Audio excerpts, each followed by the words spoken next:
Liftoff will start in T-minus 10 seconds. 10, 9, 8, 7, 6. This is Craig Ackerman, TV play-by-play announcer for the Houston Rockets. What's up, everyone? This is Jackson Gatlin, host of Locked on Rockets. This is Chris Chavez. This is your boy Heezy, a.k.a. Raheel Ramzanari. It's Sean from Shots and Thoughts. This is Will, a.k.a. Bias Houston. This is Chucky Brown, former NBA basketball player for the 1995 NBA champion Houston Rockets. This is Timoteo Keister. What up, what up? It's Roosh Williams, the Mastodon himself. What's up, Rockets fans? This is Hollywood Don Knock. This is Devin White, a.k.a. The Gentleman. It's your boy Von Wafer. 5, 4, 3, 2, 1. We have ignition. This is Jonathan Sanford, public address announcer for your Houston Rockets. You're listening to The Summit State of Mind.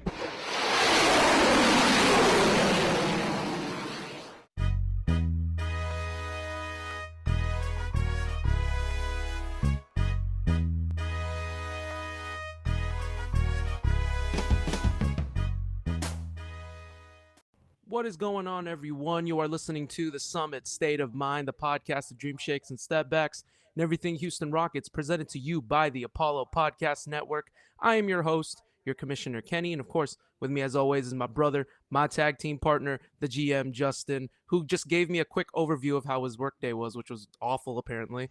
How you doing, big brother? I'm good. I'm better. I have a little seltzer for me. And, you know, shout out to the Clutch City Lager, even though that is not what I'm drinking, but the world is better now, you know, not on the clock, no pressure on me. The world is good. No problems here. You got a beer in your, or seltzer in your hand. The world is your oyster, right? That's how I like to think of it. It sounds like me almost every other day. Yeah. Well, you're talking about big time stuff, and like in terms of big time stuff, because the big time stuff gets even bigger. I think this is for the this is the third time ever on our podcast where we bring not just one guest, but two guests on our podcast. And these are two very, very special gentlemen. Let's get these guys their proper intros. I'm going to start first by introducing this first guy. He is the staff writer for Dream Shake, also a part of the SB Nation. He is also the co-host of the newest Rockets podcast, ClutchFans Rocket Fuel. Introducing for the first time at the Summit, Lachard Binkley. Lachard, how you doing today, man? Oh, man, I'm doing good, and I appreciate y'all having me on. Y'all had a long list of, distinguished guests, and hopefully I'm somewhere in the middle tier of that guest list, so happy to be here. Why are we talking like that? No, heck no, dude. If anything, you're already up there. Don't even start. I appreciate that. All right. Well, like I said, not to be outdone, there's not one, but there's two guests here. So not to be outdone, this man who was a former beat writer for Space City Scoop, our former employer, and the Toro Times, he is now the co-host and the other half of the ClutchFans Rocket Fuel Podcast. Introducing for the first time the check mark himself, Mr. Anthony Duckett at the Summit. Anthony, how you doing? I had to give you your flowers. I'm doing pretty good now, especially after that introduction, especially. every time Kenny speaks, he makes sure to make you feel special. There you go. Luckily for me, I guess I get that every episode. I'm never feeling insecure, so I'm good. Well, you're also doing pretty good too, man. You said you got a beer already in your hand, so you're doing pretty good yourself. Yeah, man. I work at the alcohol industry. I won't say what company I work for, but there's a lot of stuff that's going on. So it's been one of those Mondays, and when you're taking phone calls till like 5:30, it's like, okay, guys, come on, man. Like, I can't even put in orders for you guys anymore. But anyways, it's besides the point. We're not here to talk about my job. I mean, I appreciate the thought, AD, but we're here to talk about the Houston Rockets. So let's get it, Kenny. Let's go with it. Yeah, no, let's start. Okay, but before we start, I just want to go ahead and I want to do it. I guess we're gonna do it like a little tip-off style. I'm gonna leave it to y'all two at center court. I want to roll out the red carpet right now and talk about y'all's podcast before we even start here. So give our listeners a little bit of what the ClutchFans Rocket Fuel Podcast is about. I'll lay it up to either Anthony or Lachard, whoever wants it. Well, I mean, definitely me and AD have done 100-some podcasts together. We started back at back with Jackson Gatlin when he was first starting out. We started the Launchpad podcast. We did a ton of podcasts together there, and then we moved over with him to Apollo. did a ton of podcasts there, but we always wanted to do one together. So we kind of finally came together, collaborated, and was able, luckily enough to get with, one of the OGs of Rockets, even before it was a Rockets Twitter, one of the OGs of just Rockets fandom, Dave Hardesty of ClutchFans. So we were able to work with him, and now we're in collaboration with him, doing the ClutchFans Rocket Fuel Podcast. I mean, it's been great. We already up to our 6th episode, looking forward to more and bringing on great guests. And of course, we would love to have y'all on as well and kind of return the favor. So, yeah, man, it's been a lot of fun. We talking Rockets draft. And like I said, man, it's just great to be able to do it with AD because we've done so many quote unquote, co-hosting, but now we're actually in one podcast together. So. Yeah, so it's a long time coming, right? To piggyback off of that, with Lachard, it's been great. Like I said, we always enjoy doing pods, whether it's on different platforms over the years. Like you said, I think it's been 2 years. We started during the bubble season. Yes. Which was man. That was something, yeah. Yeah. So to kind of second what he said, I've definitely enjoyed it thus far. Looking forward to keeping it going. You guys got to come join us. As a guest for sure, at least. Oh man, we're excited. Sure. We're definitely excited. I mean, we just interviewed ClutchFans' own Beam Thug. Yeah, I saw that. Yeah, and the that Cap was something Guru. else. Yeah, dude. Kenny called him the Cap God. That was. He didn't want it. He didn't want to be called Cap God. He said it was too much. So I was like, all right, pretty accurate. That's accurate. Yeah, I know. I was trying to give to. my man, right? I was trying to do the exact same thing. I was trying to give him his flowers, like I gave y'all, and then he's like, "No, that's too much." And I was like, "Okay, fine, I'll go Cap Guru. That's close. That's a close little secondary tier for you." Yeah. No, but now once again, like it's awesome just kind of getting to know y'all and just listen to your podcast, and like you guys really are like OGs in the sense of kind of like getting just to know y'all's like fandom like as like Rockets fans. We're gonna go into that obviously in the next topic, but I do want to come across this first, and I do want to talk about the topic of the day, obviously, and that's NBA Finals talk. Look, the series is tied 1-1, Celtics and Warriors, but the headline from Game 2 wasn't the score. It wasn't the fact that it was a blowout. It wasn't the fact that Jordan Poole went gonzo in the third quarter. Yeah. It was the fact that Draymond Green got into a little scuffle with that boy Jaylen Brown and did not get his second technical, and then literally getting refs on site. I can't remember his name off the top of my head. Steve the Javie. one that is Steve Javie coming in, talking about we're not gonna kick him out because he already had his first technical. So this is being talked about, and this, I'm gonna tell you something right now. Rockets fans we've been tooting this horn for years, and finally 2022 it's getting a little bit of love. But I want to lay it up over to you first, Anthony, in terms of that. Just what did you see from that NBA Finals game in Game 2, and what was your overall opinion of just like seeing that preferential treatment, quote unquote? Well, I guess I'll start with the game. I thought it was a really competitive first half. It did kind of get out of hand late in the second half. But no surprise that Draymond Green, first of all, he lives for that. He loves to push the edge just as much as he can, and for whatever reason, he is able to do everything without getting those technical fouls. I mean, I feel like there are so many times I see him like barking in the ref's face, like using emotion where you could tell he's saying something demonstrative, and they just see him just be okay with it, it's okay.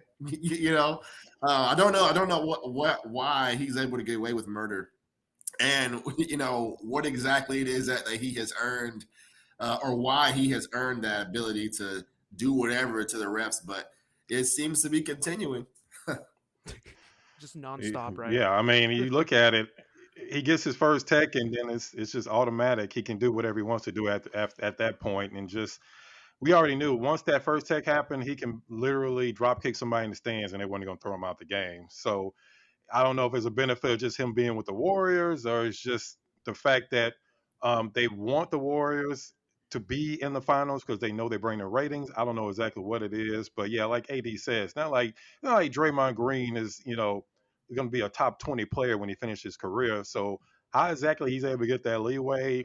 I mean, I guess it's a mystery, but I guess we also kind of heard from Steve Javie exactly how the referees feel about certain players in certain situations. Yeah, I get that, especially when it pertains to Draymond, because when you see him, you think of other demonstrative players like a Ron Artest or maybe a Dennis Rodman in the way that they expressed emotion, and maybe they judge him in that light. It might not be fair to everyone else, and unfortunately, because he is who he is and he plays for a certain team with a certain set of studs, that they're gonna treat him with kid gloves. I mean, I wasn't old and let me rephrase this. I was old enough to watch Michael Jordan, especially the second three-peat, but I'm not old enough to remember the details that came along with, MJ playing with Scotty and Dennis and how Rodman was. I mean, everyone watched Last Dance and saw how he was, and the way he was just very expressive. Yeah. And I can see him talking a lot of shit to the refs, but honestly, to be honest, I don't remember. The guys that were fresh in my mind are obviously more so the Draymond Green and Ron Artest. I mean, we even saw it when Ron was a Rocket for 1 year. He was judged on certain games very sensitively, and certain games he can get away with the way he would talk. Yeah. But at this juncture, I don't know. You can say that he's earned his respect, he's earned his stripes or whatever. I listened to his podcast as well. He's very insightful in regards to the details of the game. Yeah. But, at the end of the day, there are things he'll say, and I'm like, I don't know, man. Like, you can say it because you can, as you're Draymond Green. Yeah. But at the end of the day, I guess for Boston, it's more so just something that they have to overcome. I mean, they have all the talent in the world. I mean, to be honest with you, I predicted Game 1 to go to the Warriors and Game 2 to the Boston Celtics. Yeah. So it went opposite. I don't know what to think. But I did pick Boston in 6. We'll see. I'm just hoping that games 3 and so forth will be a bit more competitive in the sense, because they gave us that patented Warriors third quarter where they just decided to go off like crazy. Yeah. But, at the end of the day, we'll see how it goes. I'm just curious to see what happens when they go back to Boston for games 3 and 4. Is it still 2-3-2 or is it 2-3-1-1-1? I don't remember anymore. I think they switched it back. Yeah, I think they switched it from 2-3-2. Yeah. Okay. Oh, okay. That's cool. Hey, man. So we'll see how it goes. I'm curious to see, but I just want to see good basketball. That's all I really care about. Yeah. And Golden State losing. I mean, of course. I mean, we gotta, as Rockets fans, we have to have that, right? It's the unfortunate reality that we all kind of accept of like, okay, well, Golden State's back in the finals. This is what they do. And I guess one last thing I do want to say in regards to that before we move on is just, I remember there was an article and it came out a few months ago, and I can't remember if it was Anderson Varejao or if it was one of the former centers. Maybe it might have been Bogut, but there was an article that came out and he said explicitly, he was like, I could move screen, I can bulldoze people, I can set these elevator screens, quote unquote. I can move people. I can push people. Yeah, it was Bogut, right? Okay. Yeah. Where he was like, yes, exactly. Seriously, and then he hopped on and says that I can pretty much do whatever I want, right? So like that, there is obviously a precedent that's being set with these guys that are saying like, okay, well, I know where my parameters are, I know where my boundaries are, and I feel like if I can get away with it, then I'm gonna, these are people that are gonna take full advantage. They want to win, so it's like, if you have that in your back pocket, someone like Draymond who knows that he can push it to the limits and knows that nothing's going to happen to him, he's going to push it to the max. What say you, AD, right? Would you have to agree? Oh, yeah, definitely. I mean, again, Draymond's been getting away with this forever. I guess the only time it ever really did cost him was during that finals against LeBron where he got suspended that one game. And they end up being a pivotal game for them. But obviously, he has to learn from that. I mean, I feel like each round of this postseason, he's had some type of like flagrant, egregious, especially against Memphis, right, where he pulled him by the jersey. What was it? Was that Brandon Clark pulled him down by the jersey? So, yeah. It's just what he's gonna do. Oh yeah. Absolutely. What about you, Lachard? What about you in regards to like just like what I said in like those parameters for the Warriors? Like you'd have to agree, right? Oh, yeah, definitely. I mean, you go back and see there's video of someone actually broke down, if I'm not mistaken, it might have been ClutchFans, of the different screens they set against the illegal screens they set against the Rockets and the different playoff series the Rockets have had against them. I mean, it's obvious, it's blatant, and they get away with it pretty much every single time. And I mean, it's one thing if they're doing that and you're not playing against some of the best shooters of all time, but you're playing against some of the best shooters of all time, and they're getting the advantage of these illegal screens. I mean, it almost reminds me way back in the day when Karl Malone, before we found out about, the real Karl Malone, but Karl Malone, his illegal screens, I mean, Utah was the absolute worst team. I mean, you can ask Vernon Maxwell, you can ask any former Rockets. They set some of the most illegal screens you can ever think of. I think even worse than the Warriors, just because not only did they bear hug you, but they need you and punch you in the face at the same time while they setting these screens. So, yeah, it goes back a long period of time. But, yeah, the Warriors, it's just even more blatant because you are playing against Steph Curry and Klay Thompson. Like, they really need any more help getting these wide open shots. Yeah, and the crazy part about that clip, sorry to intervene. The crazy part about that clip with Bogut is he said that because he played for America's team, he was able to get away with screens. I remember thinking, when are the Warriors become America's team? Never, ever. America's team. That's a crazy title to give the Warriors. I didn't realize the Warriors. Yeah, I didn't realize that the Warriors were from Los Angeles or Boston or New York. Apparently, anywhere. Wow. Jeez, I mean, most Warriors fans just been Warriors fans in the last 8 years. I mean, they were Lakers fans before, so right.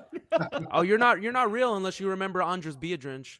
You're not real unless you know Monte Ellis and all those peeps. Like, you don't know that. The Monte Ellis Steph Curry debate. Yeah, I remember that. Yeah, man. Jason Richardson. That was that was the one. Baron Davis. Yeah. For, Yep. We all remember that. We believe. Yes. Man. Yeah. It's in my loins, man. I still believe we would have knocked them out and made it to the conference finals because we would have had a date with them if we eliminated the Jazz in Game 7 of 2007. I'm rubbing my eyebrow because the thought of it, it still upsets me to this day. Depressing. Good. Andre Karolinko and Matt Harper, and it's depressing. It's just hard to even think about. Well, let's not dive too deep into the negatives, boys. Let's kind of move on here. Let's talk about. Obviously, let's backpedal here. Let's take a step back, James Harden style. Talk about your past now, just as Houston Rockets fans. That's the main thing I really wanted to kind of get in tune with y'all. Where did your fandom start? As Rockets fans, and when did you decide that this was going to be the team that you're going to root for? I'll start with you, Lachard. Mine go back to the 80s. I mean, even before I can really remember any of the games, my dad used to always watch the Rockets. He was a huge Rockets fan. Used to watch it on the old wood grain television, and I just was along for the ride till I started finally understanding. And I can really remember probably late 80s when it was Akeem and Ralph, and then Ralph ended up leaving because he was always hurt and the Rockets traded him. But really, that's kind of when my fandom really started. And then, of course, it went into overdrive in the 90s. I remember even before they won the championship, they went Game 7 with Seattle. They used to always have trouble with Seattle, and that was like my first real heartbreak is when they lost that Game 7 in Seattle, like in '93, right before they won the championship. And then to finally win the championship, I mean, it's definitely the greatest moment of my sports life is watching those back-to-back championships and, being out on the street celebrating with everybody, because you got to remember, the city of Houston had never won anything. I mean, it was basically heartbreak every single year. I mean, Astros, Texans, Oilers back then. It didn't really matter. It was just heartbreak every single year. So to finally win championships and then win it back-to-back years. And just FYI, none of us really cared that Jordan wasn't there for a year and a half. So anytime somebody brings that up, we don't really care that Jordan wasn't fully there. So, but anyway, I mean, that's kind of where my fandom started. And just like I said, the 90s is where it just really went crazy. And then into unfortunately, the Charles Barkley years. And then even after that was Dave Francis coming and Yao and McGrady. So unfortunately, since the mid 90s has been heartbreak every year, but I wouldn't take any of it back though. Absolutely. Over to you now, AD, in terms of just being a Rockets fan. Where did your roots start? Yeah, so my Rockets fandom started when I was about 12 years old. That was when we got Yao Ming. So that was 02, I want to say. And I was a big fan of Steve Francis, mainly his style of play. But my favorite player at the time, ironically, was T-Mac, the Orlando version. So when we actually got T-Mac traded here, of course I was elated. I was excited. I was geeked. So going through, fandom of those, those years, those teams, and then actually most people would focus on the era that kind of restarted when we got Harden, the Harden trade. But there was a little period of time in between that where it was Kyle Lowry on the team. The team that wasn't necessarily great. Goran Dragic. But those are good squads. I remember. Yeah, and in fact, that was my junior year of college, I want to say. And I remember that team. I followed that team very closely. That team was actually very close to making the playoffs that year. Yeah. We ended up missing it late in the season to like the last 5-10 games or so. And then of course once the Harden trade was consummated, then that I feel like that took all Rockets fans to a different level, because it's like now we have this player that that we know can carry us to 50 wins. Your favorite player? Yeah. Still my favorite player to this day, right? Him and Deshaun Watson is two favorite players. Oh man. 1-2. Those two. But yeah, pulling my hair out over those years because of the coaches that we had, whether it was Mikhail or definitely had some frustrations with D'Antoni also. But yeah, I really feel like 2014 and on through the bubble season was like a really good excuse me, a really great time to be a Rockets fan. In more recent years, just couldn't quite get over the hump because different circumstances also went against, as we talked about, the Warriors team. That was, just a bad time to face them, And then I think I really feel like this is not pivoting, but I really feel like that bubble season, I feel like if we had Christian Wood on that team, I feel like that would have made a really big difference for us. Which is crazy to think about. Yeah, because the Lakers just had size that we just didn't really have much to go against. And then you would have had PJ playing his actual position as opposed to playing 5, But I digress. But yeah, about that, man. Oh, that's too much, dude. Because Christian Wood as a whole, people tend to forget, man. Those first 5 games with James Harden, it was pretty gangbusters. Those first 5 games, fully enveloped into that role. We were like, oh man, this is. I remember I told my brother, I was like, hey man, this is like Clint Capella on steroids, bro. This is it. This is it. This is gonna be the squad.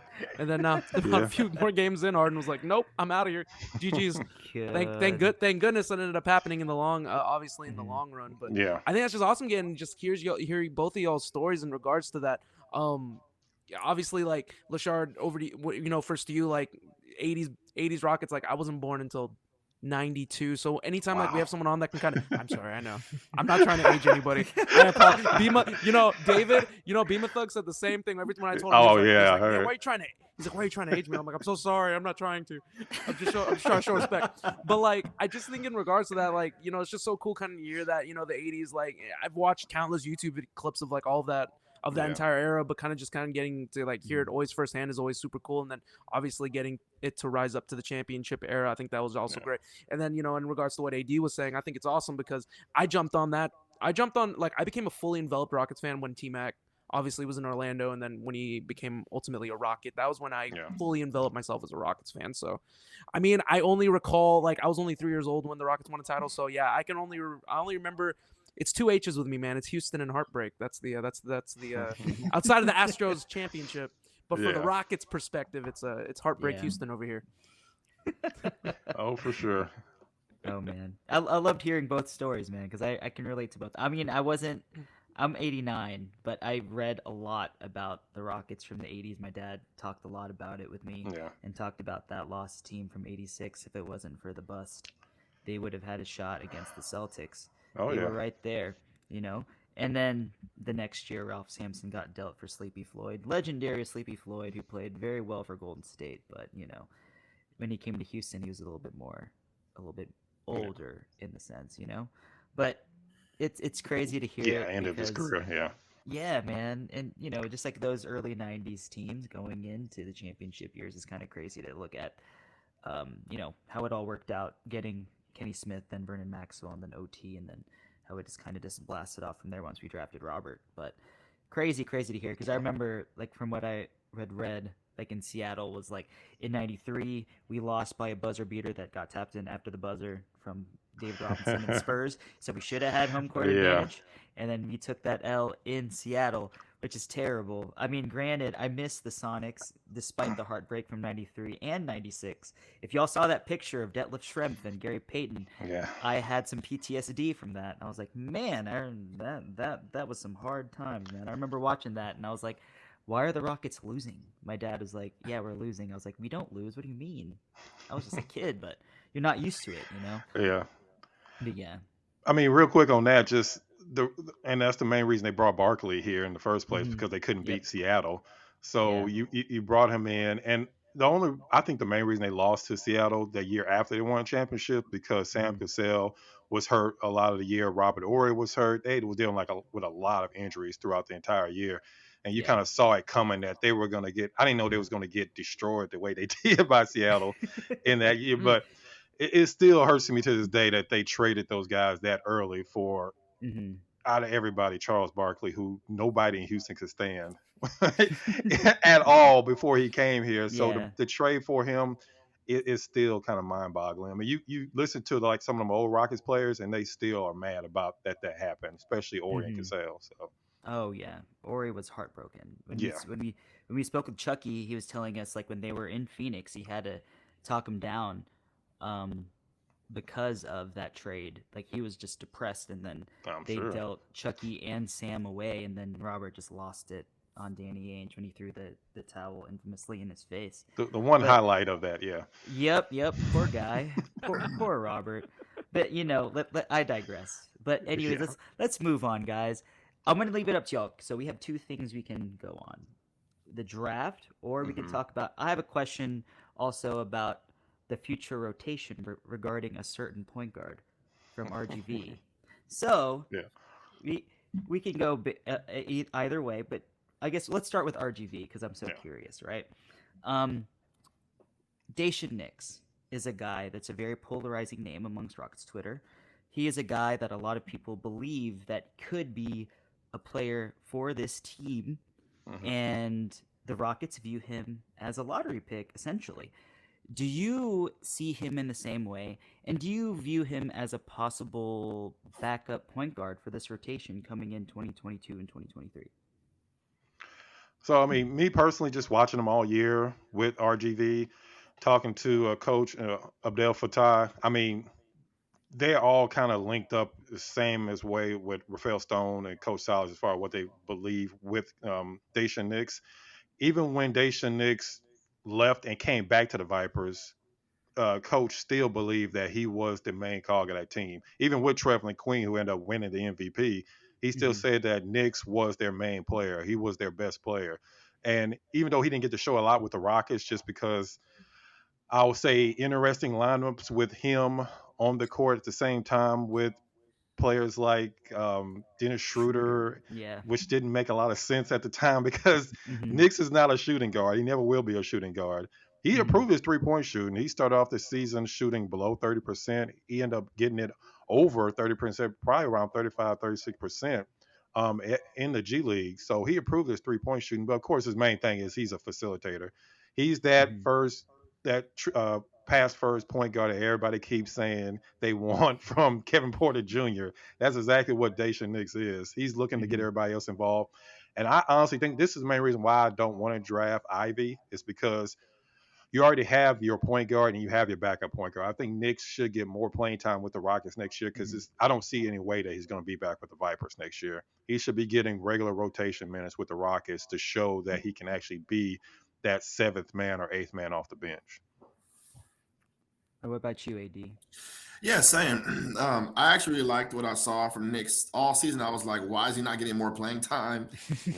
I think Lachard had a really diplomatic, political way to put it when he said interesting lineup choices because a lot of it just didn't make sense at all. It was kind of, head scratching. But I mean, personally, I feel like what we saw from Nix, especially in the G League, the progress that he made. I think he kind of came into the season with a chip on his shoulder from not getting drafted after playing on that Ignite team and being 5-star coming out of high school as well. Like Lachard said, his shot was a big question mark. We knew that he's able to facilitate and create for others. Also, think he's really good at getting to the basket, kind of bodying up, using his size, his frame to drive and attack. So I'm hoping that he gets more playing time. I really feel like when it comes to developmental younger guys, there's really no guarantee with Silas, because I thought KJ Martin was a good example of that coming into this season. Yeah. So, I don't know if he'll get more playing time, but I definitely think there's a spot on this Rockets team for him. Definitely be the backup point guard, if nothing else. Absolutely, I agree with that. The one thing that I noticed was that when he was up playing for the Rockets, he seemed to be moving a little bit slower, but I don't attribute that to him like just being slow. Yeah. Maybe the NBA game is moving a bit faster, obviously, than the G League, but also he's playing with a new lineup. He's trying to find his way, so he's starting to think, and sometimes as a point guard, it's like it should be more free flow. You should be able to kind of just do your thing. But when you're playing alongside Dennis Schroeder and maybe in the lineup with a Kevin Porter Jr., even Josh Christopher to an extent, who can all handle the ball and he'll have the trust of Silas, he's just trying to find his way. So I'm not going to penalize him for what we saw when he played in the league, because the G League clips and videos suggest that otherwise, that he can definitely be a contributor. So I totally agree with that in that sense. And man, like, I'm hoping that he'll get some PT, but with Silas, the way that everything worked out last year, who the hell knows, man? But I mean, we'll see. I mean, even then, the number 3 pick, well, I don't know. At the end of the day, I'm excited to see what happens. But Kenny, what do you think, man? I don't know. I think the jury's still out on Daishen Nix. Like, I wasn't obviously like I don't have access to any of the Rio Grande stuff. Like, I will watch the highlights and the clips after. Yeah. But just based on what I saw like when he had came up, it wasn't anything astounding. But at the same time, like, yeah, like y'all are both right. Like, I accrue to the questionable lineups that were put in front of him, and a guy that's trying to still find his way in the league. I mean, we're a rookie, for God's sakes, and you kind of just threw him there in the middle of the season. Okay, let's just see what you can do, and let's put you next to Dennis Schroeder, like you said, who's already a point guard, and Daishen Nix needs the ball in his hands to succeed because he is the point guard. So I think the jury's still out. I think it's a little too early to call. The speed of the game, like I said, it looked like it got a bit much to him. Obviously not the same player as this guy that I'm about to mention, but I equate him a little bit similarly to kind of just jumping in and the game moving a little too fast in his mind. And I equate a little bit of that to Aaron Brooks, who wasn't overly fantastic his first season as a Rocket. The game, obviously, and I remember in interviews in the past, and he said, like, the game was way too quick for me. I try to do too much. I try to get, I knew I was going to play limited minutes, so I tried to get everything in as much as I could. And overall, like, he wasn't happy with his rookie campaign. And I just think that that's similar to Daishen Nix, similar to a degree. Daishen Nix was, he was up and down in the lineup and in and out of Rio Grande. So it was even worse for him. So I'm excited. I want to see what he's going to do in a full-fledged NBA season. I agree with you, Lachard, 100%. I want to see him with actual minutes. There's no need, as much as a Jaden Ivey would be considered a pretty sexy pick because he is the athletic point guard. I've heard it all. Second coming of Derrick Rose. Second coming of Russell Westbrook. Like, he has the explosiveness, obviously, and next to Jalen would be fantastic. But I just think that like you said, there's already there's a gluttony of guards, and I don't think that you don't need to add another person like Jaden Ivey to that. Get work on the wing position, or by God, get Chet Holmgren and just see what happens from there. But give Daishen Nix his flowers and let him play as like the 7th or 8th man. Give him about 15 minutes a game. I'm good with that. Yeah, and real quick on Nix, just like I said, I did watch him all year, and he plays totally different than he did with the Rockets, because with Coach Abdel Fattah, they are a free-flowing up and down the court. He's able to take the ball right off a rebound and go straight down the court, and he doesn't have to think about it. With the Rockets, you could tell he was overthinking everything because, like I said, when you're out there with Dennis Schroeder, you don't know what Schroeder's going to do. And then you have everybody's favorite Christian Wood, who think he's Kevin Durant sometimes. He'll take the rebound and he'll dribble down the court. So then Nick's is like, what do I do? Do I just stand out here on the perimeter and wait for Christian Wood to figure it out? Or what exactly do I do? So you could tell it was totally different. I mean, let's just be honest. I mean, and I defend Christian Wood a lot, but that's a whole nother topic. But my point is, when he's with Rio Grande, you could tell he knew that it was his team. He could handle the ball. He was the facilitator, and he made a lot quicker decisions. He's never going to be the quickest guy on the court. So that's never going to change. That was never really his game. But like when me and AD were talking to Coach, he said that he he would see Jason Nix come down the court and he'll know he will knock somebody into the third row because that's his game. He's just stronger than every other point guard, every other guard on the court. So I mean that's basically his game. He reminds me of a Darren Williams back in the day, that type of player, or even Kyle Lowry when he first came with the Rockets. I mean, they're not the quickest people in the world, but they are extremely strong. So that's pretty much what you're going to see from Knicks even next year. Thicker frame for sure, yeah. Big frame. Oh yeah. I would like to call him like Baby Lowry. You know what I mean? I totally slipped when it came to Darren Williams because Darren Williams is one of Kenny's favorite point guards from his heyday. Loved his game. I hated playing against him. Loved playing. I mean, hated playing against him. Loved his game overall. I mean, I'm one of the few people that would have probably gone. Is it Chris Paul or is it Darren Williams? I was that guy that was Darren Williams. I remember that. For a period of time. For a period of time, he was there, but I digress too. Well, there you go. I mean, man, shout out to Coach Abdel Fattah too. Like I listened to that interview, and he is a quality man, quality human being, and a quality coach. Like he spoke so glowingly about his team and his players, and I remember that story when he was talking about Gerald Green and when he joined the team and just letting him be Gerald. And I thought that was the coolest thing, considering you're there to coach a team that is more so in regards to progression. These are young guys who are trying to learn the game at the level that they have to learn it at that moment. And he graciously was able to accept Gerald, and Gerald did the same thing, graciously accepted his role. Yeah. And I thought that was one of the coolest things. And shout out to him, man, for doing your podcast. Oh, yeah, that was awesome. He sounds like a wonderful dude. Yeah, that was a great episode. Dude, and honestly, he deserves...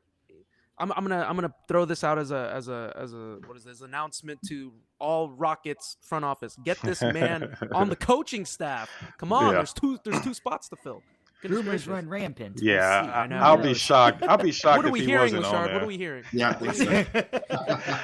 I would be shocked if he's not on the coaching staff because he already does scouting for the Rockets anyway in the off season. So he's been doing it for the last several years. So he works close with Coach Silas, and he knows Rafael Stone really well. So like I said, even Travis Stockbridge, their general manager for the Vipers, he worked with the Rockets. So I mean, I would be really surprised unless he just really wants to stay with the Vipers.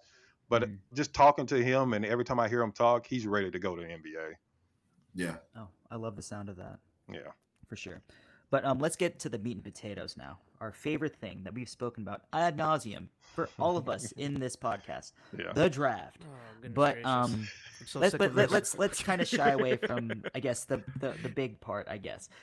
So yesterday, David mentioned that Chet was his number one guy, and he stated that he believed that Chet is the best fit next to Alperen Şengün at the 4.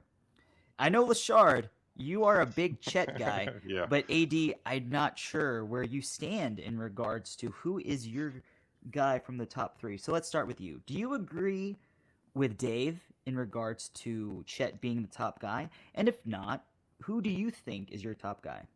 No question. To me, Chet is definitely the top guy. I think that skill set that he has is one that we could absolutely use. I know there's concerns about his frame. I don't really think that's that much of an issue because of his style of play. I feel like a guy his size who can shoot, also a guy who can be a rim protector, if you will, a guy on the defensive end can alter shots at the rim. I feel like, especially next to Şengün, that would be a really good skill set. But it's just not something I've thought much about because I don't think there's not a chance that he falls to 3. So I've kind of prepared myself for Paulo Banchero, who I like at 3 if Chet's gone. Yeah. I like that. Lachard, on to you. Yeah. I mean, sadly enough, it doesn't look like Chet's falling to 3.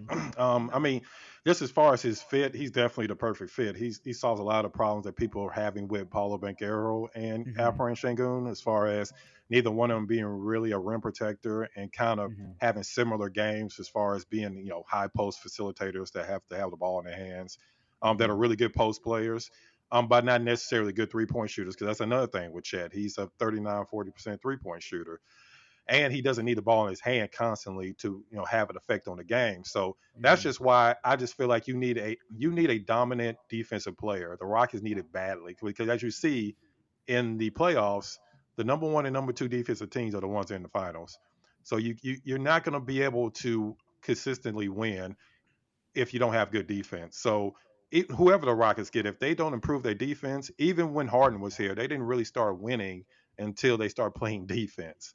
Mm-hmm. So that's why I saw Chet as my number one option. But again, like AD said, I don't see him falling to the number 3 spot. But it is good to be able to agree with AD, not like last year with the whole Mobley mob and Green Gang thing. So that's a change. No. See, that's good for you guys because Kenny and I are separated. Okay. I'm on Bankero boat, and he's Jabari jungle. Oh, that's been getting a little bit nasty too. I've seen. That's really unfortunate, right? Because that's because I love what y'all are saying in regards to Chet. Because at the end of the day, as much as I mean, I said this in the last pod too. I mean, yeah, he's under 200 soaking wet, but the bottom line is that you can't teach size. Yeah. You can't teach that 7'2" frame, which he has.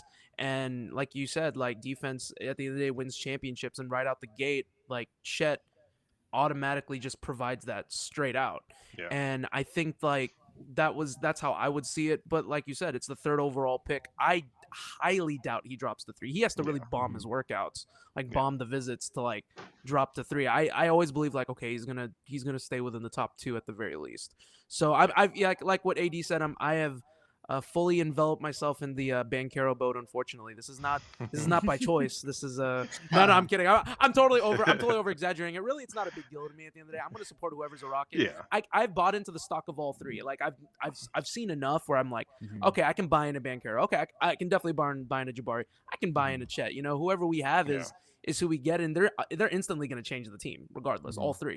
So the thing I like about all 3 guys is that they all bring 3 different skill sets, 3 different body types, and they can do things so differently. So I think that's why like everyone's so divisive in regards to their opinions. And the great thing about us being number 3 is that it doesn't matter what we think. We just take the falls. Right. If we were 1 or 2, I think Rockets Twitter would be even more insufferable. I love all of my friends. Which is hard to do at this point. Right? Be more insufferable. It blows my mind sometimes, but you know what? Hey, man, I'm here for the discourse. Yeah. I'm just here watching from afar, enjoying the entertainment, and taking it as it goes. You know what I mean?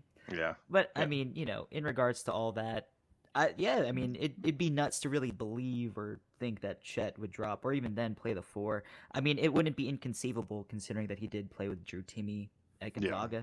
So there's certainly a way that they could work without P, but who knows what they're thinking. Maybe they do trade up. Who knows? Maybe Bankero goes number 1 to Orlando because, you know, what the reports say yesterday, like everyone was saying that Orlando's taking Jabari, and NBA execs are like, not too fast. We don't know about that, guys. But who knows, man?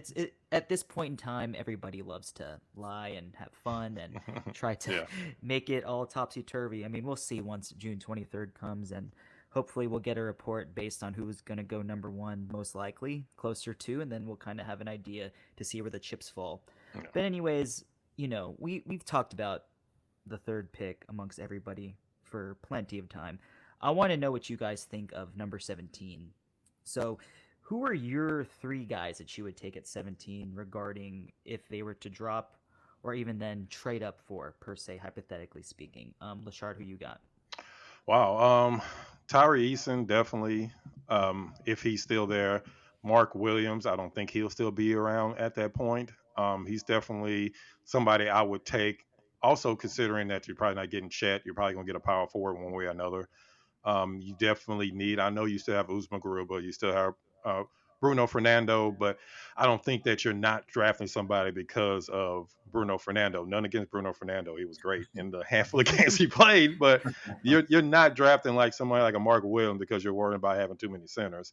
And then the 3rd option, I'll probably go with Jang. I mean, to me, being a 6'10" point forward that can have multiple skills that can develop into multiple positions, I would go with somebody like that. But again, I just don't know if these players are going to be available at 17. But it's so hard to know who's going to be there because it's so many moving parts. Teams probably going to trade.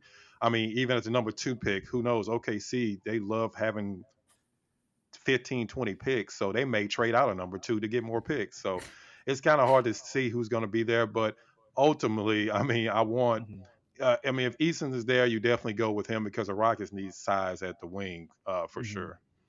No, I agree with that 100%. And on top of like your Sam Presti thing, when you say Sam Presti stockpiling those picks, the first thing I thought of was a dude that opens up his wallet and it's like super crazy thick.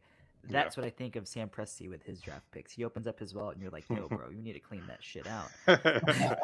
Just keep adding stuff, yeah. I know, right? But on to you, AD. What you got, man? I'm just curious. You know, I really don't have a list for 17 because of like what Lachard said. Like, you don't really know who's gonna be there at that point, you know. So for me, I really haven't invested thoughts into I want this player, that player. I do like Jing. But I actually think it's going to be an international player based on the Rockets' past histories. They seem to love these players who played in international league or players who were, you know, maybe a little bit older, but, you know, players who are professionals because they played against grown men in pro leagues internationally. So I would not be surprised if that pick ends up being a player from overseas. Mm-hmm. Yeah. No, I totally understand that. I mean, for me personally, like at 17, like if we could, I think Tari Eason's probably the best fit personally. Yeah. That's the guy that would probably be that. If Sohan miraculously falls, dude, I'd love Jeremy Sohan. Yeah. But I mean, the guy for me that, if realistically speaking, he'll probably still be there unless like we decide like to trade down or some sort. Jalen Williams out of Santa Clara. Yeah. I mentioned this on the last pod. Yeah. Really, really like his skill set. Big fan of his. He is a little redundant in regards to guards that we have, but I believe that his skill set will translate in regards to being one of the best to fit our team. He's 6'6". He grew into his frame really late. He was recruited as a point guard into college, so he does have point guard skills, but he's not someone that is going to be reliant on playing the point. He's going to be what I had said, like an Eric Gordon type who can run the point if need be, but probably better at running it, you know, more so of a backup. And he's got that 7'2" wingspan, man. Very enticing. It's just insane. It's ridiculous, man. And his shot is really smooth. He's very quick laterally when it's man defense. Granted, he played for Santa Clara, so he wasn't like playing top-notch competition all the time. But at the end of the day, he certainly brings a certain skill set that I believe that could fit with all the guys. And with AD talking about Ousmane Dieng too, man, he's certainly someone that's very polarizing. You know, he's also a guy that is an international player. And, you know, I guess I would say that some of the things that would concern me is the fact that if we do draft Banchero, he has similar skill sets in regards. But at the end of the day, it's not about redundancy. It's about picking the best player available and working it out as you go, man. I mean, just figure it out. We're still the worst team in the league, so stockpile talent as much as you can. Yeah. So in regards to all that, we're good. Yeah. I mean, and just real quick on Jang, I mean, I agree at this point at 17, you're just kind of picking the best player there. Because at the end of the day, you're still the worst team in the league, and you're still trying to figure out rotations. And it's only really one player to me that you're basing all these picks around. That's Jalen Green. I mean, much as I like Alperen Sengun, at the end of the day, he's not a cornerstone player yet. Maybe he turns into that, but right now, I'm not saying, okay, I'm not drafting so-and-so because I got Alperen Sengun. You know, exactly. I'm going to draft around Jalen Green. He's the cornerstone. He's the main guy. Everybody else is kind of just coming along for the ride, you know, at least for now. Yeah, I've come to think of that too in regards to that because like, I have a tendency to not fall, especially since we are a rebuilding team, to not fall in love with these players because how many of these guys, realistically speaking, how many of these guys are truly going to be here when we're contending? It's like, you know what I mean? Like you have to kind of think about that in that sense. That's why I don't have an issue with like trying to go for like a big or something like that. Like someone like, obviously I would love like a Jalen Duren or a Mark Williams, but I mean, I just, at this point, y'all are both all completely right. Like we just have to go with whoever's available. You know what I mean? Like whoever's like that best pick right there, whether you're stockpiling it, someone from overseas that's not going to come over just yet, or someone that can make an impact right away. And there's only so many roster slots at this point that we can hit. That's why I like the idea of trading down or like getting multiple first-round picks. Like, can you really do it?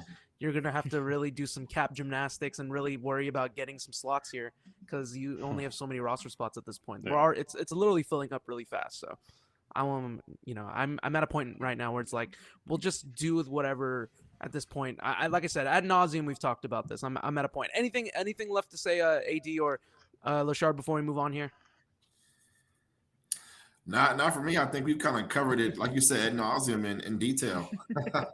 Yeah. Too much ad nauseum. I mean, true. At this point, even like when I'm writing for Dream Shake, it's not easy coming up with different topics to talk about when it comes to the draft. I think I've ran out of topics I can come up with. So yeah, I'm pretty much ready for them to actually draft somebody at this point, so we can kind of move on from that. And I doubt they do much in free agency, but hey, at least it'll be something different to talk about. June 23rd cannot come here fast enough. I'm with y'all. We're all content creators here, so we totally need it at some point. A few weeks away, literally 2 weeks away from the time, or two weeks and 2 days from the time that we record this. But boys, I want to get ready to go home here on a game, just something fun that we can do. Obviously something just different. Let's just change it up. I think it'd just be fun. Like we said, we've covered all the draft to the very end, but I think it would be super fun if we did a all-time Rockets draft. I think that'd be a lot of fun. Pick your starting five, and we're doing this like in draft order. So like, for example, AD would be like pick number 1, Lachard 2, Justin 3, I'll be 4, and then I guess we can just snake it and go with your point guard, shooting guard, small forward, power forward, center. And this is the kicker. We'll use today's NBA So rules. they have to be active right now, or No. We're just gonna use if we drop these lineups, they're gonna play in today's NBA. Hand checks are illegal. You can't just throw people unless your name is Draymond Green. All right, so I want to figure this out. Though. Who wants the first pick? I want to gift it to the ClutchFans Rocket Fuel Podcast. I'll give it to my man AD. He can get the first pick. First pick. First pick is obviously, it's obviously Olajuwon first pick. Okay. Got to go Olajuwon with the first pick. Okay, Lachard, over to you. See, I should have changed this because he would have had to pick James Harden, but I'll go James Harden number 2. Oh man, what a pick! That was rough, but Yeah. This is where it gets rough for me. I still got love for Go the ahead, guy, GM. but still, man. I'm gonna have to go with recency bias and take my man Chris Paul. I have to. Even though he's here for 2 years, he certainly made a difference with what he was able to bring to the court. Outside of injury. Let's be real here, but still. Yeah. Loved him. Oh, man. Okay, dude, this is where it gets to me. This is where it gets nerve-wracking because you have the 4th pick. So you have to pick the 4th greatest Rocket of all time. No pressure, right? I guess the best bet would be I guess also another rule should be like, should it be how they are? Like, obviously, like we just can't pick Scottie Pippen, right? Like it has to be that Scottie Pippen from that time, right? You would never want to pick. Not that I would. You don't want Rockets Pippen. That's I think we're going with Rockets Pippen. I don't think he'll be anywhere on this list. You want Rockets Pippen. Let's be fair. Absolutely. Okay, so if that's the case, let's see. Man, you guys picked some good players. Man, okay. This is throwing me now. You know what? I'm gonna go with a guard. Well, it's gonna snake, so I gotta come up with 2 picks. So I'm gonna take Clyde. I'm gonna take the Glide with the 4th. Yeah, it's a solid pick, right? I gotta go with something solid. And then he needs a running mate. You know what?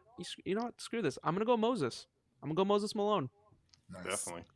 Got to go with him. MVP, legend, NBA Hall of Famer. Absolutely. Was a beast in his day. But over to you now, GM. Who do you pick? So you took Moses and who? I'm sorry. I took Moses and Clyde. Oh man, you're one of a kind, man. One of a kind. Okay, I'm gonna go. For me, you know what, dude? I wanted to take another guard, but you know what? I'm gonna take Yao Ming. I love Yao. And I feel like that pick and roll, pick and pop with Chris Paul used masterfully. Can you imagine Chris Paul navigating through Yao screens, dude? The point guard guarding him would be in trouble. They're like, oh, yeah, I'm good. Immediately concede. So, yeah, I'm definitely going to take Yao. All right, let's start over to you now. All right, so I guess it's me. So I'll probably have to go with McGrady. I was going to take him, to be honest, but, I had to go with the Great Wall. Nice. So Samson's still available, right? Oh, Yes. Ralph, damn it. He is. He is. That Yeah, he is. Yeah. Oh, I'm taking Samson, and then I have another pick. Yes, sir. Yeah. Who am I taking as my other pick? Dude, you got the Twin Towers back. I'm like writing this out, and I'm like, dude, you reunited the Twin Towers. Jeez Louise. Look at you go. Look at you go. You know what? My second pick, I'm gonna take Kevin Martin. Dude. Whoa! Wow. That's That's a pick. that is an ambitious pick. I'll give you You take that. Kevin Martin. I liked Kevin Martin. I liked Kevin Martin. Him and his crazy shot. I like Kevin Martin. I ain't gonna lie. And just like that, AD just became my best friend, dude, because that was one of my favorite Rockets of all time. Kenny had a Kevin Martin jersey, man. He had a Kevin Martin jersey. I actually shit on had one pre-order. too. Right before he got traded. I'm gonna do it, man. Oh man. Okay, so Kevin Martin, Ralph Sampson. Okay, Lachard, over to you. You had Harden and who else? Oh, So I had Harden and T-Mac. So I'm going Elvin Hayes. Nice. Oh man, You're smart, man. Gotta have a I big like man. Nice, All nice. right. Okay. Well, for me, Yep. I'm gonna over to you. get more defense sent my way. I'm gonna take OT. Oh, Otis Thorpe. Yeah. My dude. Man. Love that guy. I still need to buy a jersey of his. If I can find that anywhere, it's mine. Need to find that. Iron Man OT. Yep. That was the dude, OT, man. that's a solid pick. That's a He solid made pick. basketballs look like a grapefruit, bro. He always talks about that, by the way. He always wants to. He always says that OT always does that. Okay, so Kawhi Leonard hands. Come on, I man. know. Oh, yeah. We're talking. Okay, Ridiculous. it's over to me now. So I picked Clyde, and went Moses. I want some explosiveness at the point to go along with Clyde. You know what? This is gonna be a bit of a I don't know if it's a crazy reach, but I'm gonna go Stevie Franchise. Nice. At the 1. That's a good pick. Still a Yeah. good go pick. Stevie- Still a good Yeah, pick, I'm gonna man. go Stevie Franchise at the 1 to be the running mate with Clyde. I already feel like he would make like Moses very upset constantly, but I don't know how the chemistry would work.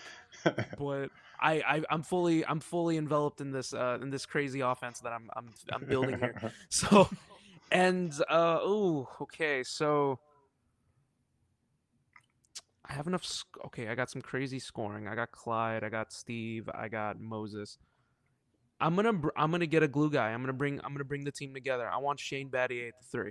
Nice. I'm gonna go with Shane. Mr. At the Analytic 3. himself. Yeah. That's a good decision. We call him Another a guy that would. politician. Yeah, another guy that would probably piss off Moses Malone. It's gonna be like, I don't give a crap about analytics. Just give me the ball. Yeah, exactly.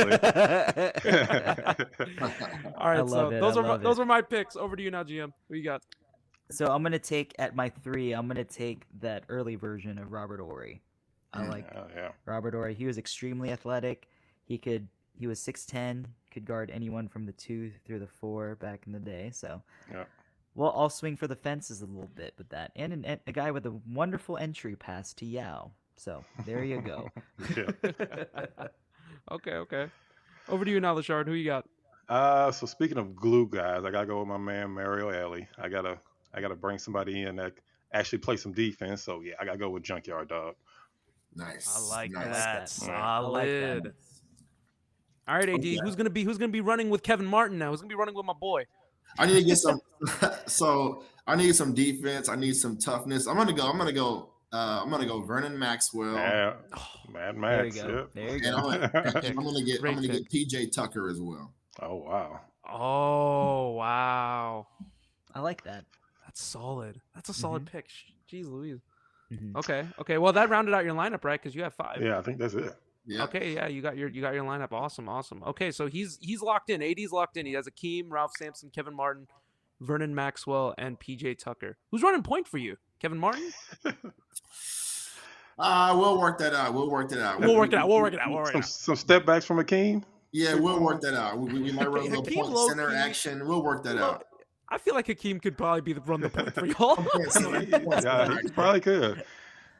All right, Lachard, over to you. Who's going to round out the lineup? My last pick, I probably had to go with Dwight Howard because I need a center. Man, I like that. As long as he's not posting up, as long as he's running pick and roll, Touche. I don't know if him and Harden can finally figure it out, but hopefully so. You're giving them a second chance. You're giving them a second chance. I'm giving them a second chance to figure it out this time. They'll be like Shaq and Penny, they're sitting by the pool. We could have won, man. That'll be them, bro. That'll be them. Love it. That'll be a 30 for 30 for sure. I would love to see that. Oh man. Okay, GM, over to you. Round out your lineup. Oh wait, no. Let me put the announcement. Lachard locked in his team: James Harden, Tracy McGrady, Elvin Hayes, Mario Ellie, and Dwight Howard. Low key, a very, very dangerous squad. Yes. Okay. Well, for me, shooting guards are a little thin in Rockets lore, but I'm gonna take one from the '80s we had spoken of earlier. I'm gonna take Sleepy Floyd. We need a guy who can burst out and score at will, and he is someone that can certainly do that. When he gets hot, he gets hot. It was between him and who was it? The Berry brothers. You could have picked one of them. Touche. I should have went John. Our favorite Rockets homer. Every time he does a broadcast, he just speaks so glowingly of our organization. Yes. Remembers 2015. Who was your pick? Sleepy Floyd. Oh, Sleepy Floyd, solid. Okay. I could have taken Robert. Was it McRae? Robert Reed. Or Francisco Garcia. I don't know. So let's not get started. Yes. Carlos Delfino. Oh yeah, Delfino. I love Delfino. Delfino man. special, yeah. He was that guy, man. Yeah. He was that guy. All right, so we're locked in on Justin's team. So GM, you got Chris Paul, Yao Ming, Otis Thorpe, Robert Horry, and Sleepy Floyd. You got a tough team, man. You got that's a tough squad. I got bruisers, man. And then Chris Paul can flop and take all the punishment. Well, you know what? I'm about to round my team up overall with the last pick. I'm gonna go with toughness as well. Shane Battier's running mate for only 1 year in 08-09. The artist formerly known as Ron Artest will be my pick. Just because I looked at my lineup, I was like, okay, Steve Francis, Clyde Drexler, Shane Battier, Moses Malone, Ron Artest, and I'm just like, yeah, you're not that team. And I love defense, so I'm like, dude, this is gonna. Francis may be the only one that may lack a little bit, but I feel like we can take advantage of that and make old it happen. School scores right there, 80 to 90 games. Oh yeah, we're not scoring. You're not scoring over 100, and granted, we're not scoring over 100. Ain't nobody scoring over 100. No man, you'll see those guys going from the Summit, and they'll end up playing at Fondy later in the afternoon. That's that kind of lineup that you'll see. Yeah. I like it. I'm gonna be posting. I'm probably gonna be posting this also on our Twitter and our Instagram as well, so we can let the people see and we can let the people pick, and maybe we can decide. Maybe the people decide who is the best overall team. Obviously, I would love to just drop them in a 2K simulation, but that takes too long, and I don't have Twitch, so. Same here. Yeah. Right. All right, last question before we get ready to go home here. AD, I'll put it over to you first. Give us your favorite Rocket year. Let's go outside the 2 championships. I know people would always say 2 championships. What was your favorite year outside the 2 championships? Oh, that's easy, man. That's 17-18. The team that would have won it all were it not for Chris Paul's hamstring injury. That's easy, man.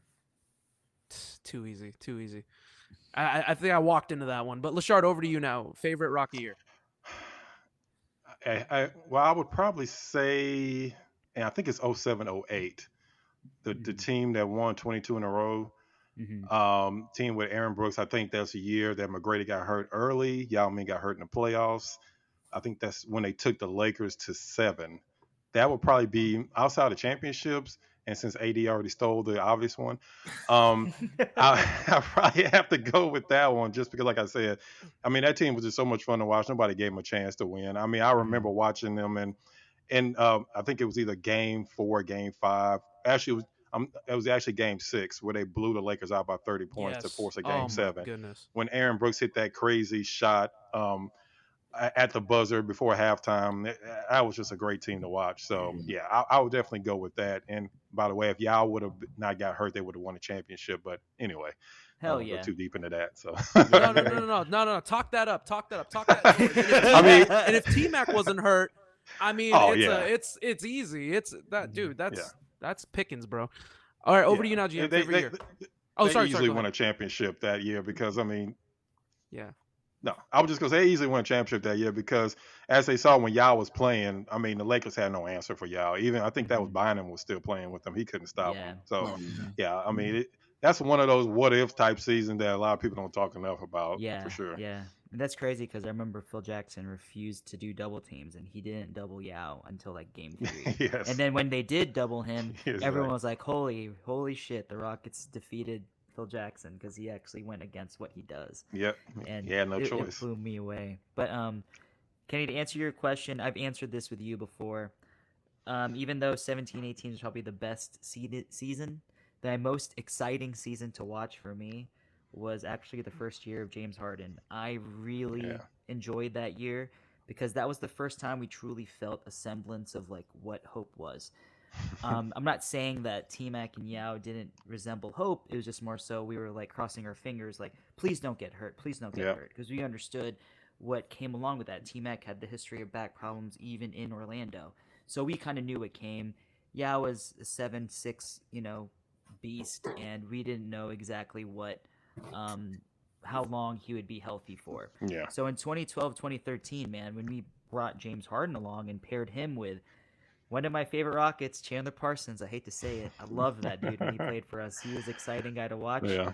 He became a model and decided to say, fuck Houston, man. And then my dude, Jeremy Lin. I loved Jeremy Lin, man. I was a Lin guy. I'm not a Lin-only fan. I was just a Lin supporter. I liked watching him play. Lin versus Harden. Yeah, the original. You already knew, man. And that was the LOFs. That was a season, man. Especially with like when they brought Beverly in midway through the year. Let's not even get started with that guy. And then Delfino, Garcia, Omer Ashik, Kenny's favorite. Oh, Stone Hands. Yeah. He looks like he was in a painting, Oh, that's too good. I remember Ashik. Oh man, I loved that team, man. I love that team. Really, that's like I would consider that season a guilty pleasure, to be honest with you. Oh yeah. But Kenny, what about you, man? Yeah, I'll round it out by picking a different year from all of you, and that is it was the Harden revenge tour of 2014-2015 when we made it to the conference finals for the first time and since 97, where like I remember it was two things that stood out to me. One was when they made the low light mixtape of James Harden the year before, so he made it a point. He made it a point that he was going to come out and play defense, and he had just such a terrific year, an MVP year. And then point number 2 is to why I love that team. We had one of my favorite wingmen in NBA history, and that's Trevor Ariza. I know everyone remembers him for 0 for 27, but little does anyone remember that we lost Parsons, and then Ariza was the quote-unquote consolation prize.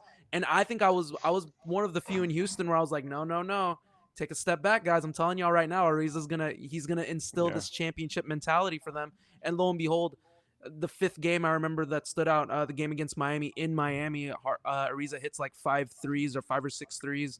And just instills that defensive mentality. Ended up being like one of the glue guys along with PJ Tucker and in the next few seasons in 2017, 2018. But overall, like that was the best year. And let's not even talk about Game 6 when we were supposed to lose that series against the Clippers. Come on, like one of the most memorable experiences in Houston Rocket history. Should have every reason we should have lost that. Every reason we should have lost that series. That Clippers team. Josh Smith game. Yep. Oh yeah. It's too good. Yeah. Great memories, and I love that. What's up? No, I just said Jay Smooth. Oh man. The Jay Smooth game. It was the Headband of Brothers game, man. That was Jason Terry was there too. Come on, guys. But did y'all know Josh Smith and Dwight Howard played in AAU together? Man, dude, I had no idea. Man. I didn't know that. Never would have guessed that. Right? Now that you called it out, Lachard, next time you and AD, when y'all do your pod, you have to mention it at least. It's like a normal broadcast. Mention it at least 7 or 8 times throughout your episode. I'm gonna get it in somehow, even with our guests. They're gonna look at me like I'm crazy, but I'm gonna get it in somehow. Awesome. Bros, I just appreciate getting y'all on. Let's get ready to go home here.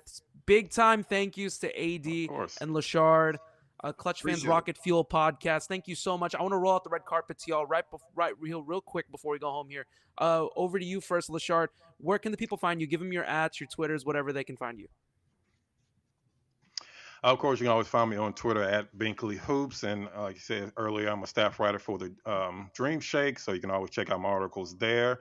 And I'm always on Twitter trying to be the voice of reason when I can, and every once in a while, a small troll, not as big as AD, but a small troll. So you can definitely always find my content at any of those different places. And of course, I co-host of the ClutchFans Rocket Fuel Podcast. Love it. Over to you now, AD. And for me, you can find me on Twitter at _Duckett, where I also enjoy trolling at an elite level. Truly elite. Certain topics more so than others. Yeah. But you can also find me, of course, on ClutchFans Rocket Fuel as well. Love it, man. I love it. Awesome. AD is the man that educates all of us in what men can and cannot do. Oh, yeah. Every time I see something, I'm just like, man, AD, I've just learned something new today. What would AD do? Yeah. I know. I'm like, if I'm curious, I'm like, is this a manly thing to do? What would AD think? If he says that that's a no, I'm not going to do it, man. I got to stay true. Stay true to my dude. Exactly. Man, there are some crazy things on that list, man. I know. I saw a list recently. I don't know if it was you or someone posted it. It's like they actually had a full list of a whole list of it's wild. And I was just like, I am dead. This is what I call time. And whoever posted this certainly has it, and I definitely appreciate that. Oh, this is too good. What I love the what would WWAD do? Yes. What would AD do? This is my that should be my words to live by. Well, boys, thank you so much for coming on. AD and Lachard at the summit. Big time thank yous once again. Thank you for joining us. We appreciate it. Absolutely. Thank you for having us. The summit for life.